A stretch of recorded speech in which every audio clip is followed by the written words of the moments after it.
Naku, isa ka ba sa mga biktima at nahisyo ng talbog na tseke? Ano naman ang kaparusahan diyan?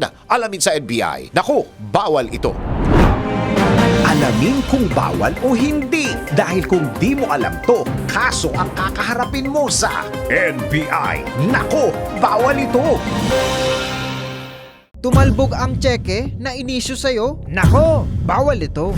Sa mga transaksyon, lalo na kapag usapang kaperahan, madalas sa tseke isinusulat kapag malakihang halaga. Ngunit paano kung noong ipina-encash mo na, tumalbog ito at wala ka nang nakuha? Alam nyo bang labag sa batas yan? Ayon sa Batas Pambansa o BP22, kapag ikaw ay nagpadala ng demand letter sa kabilang partido at hindi pa rin ito nagbayad sa loob ng 5 banking days, maaari kang magsampa ng kaso bilang paglabag sa anti-bouncing check law. Layunin ng BP22 na protektahan ng mga tao laban sa mga talbog na tseke.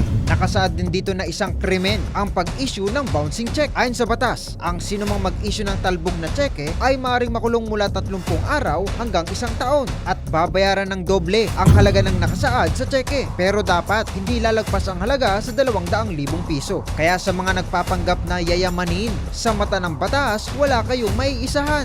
Magbayad ng tama at huwag nang intayin na ikaw ay makasuhan pa. Huwag mo na ring subukang manggancho. Baka masabihan ka ng, nako, bawal ito.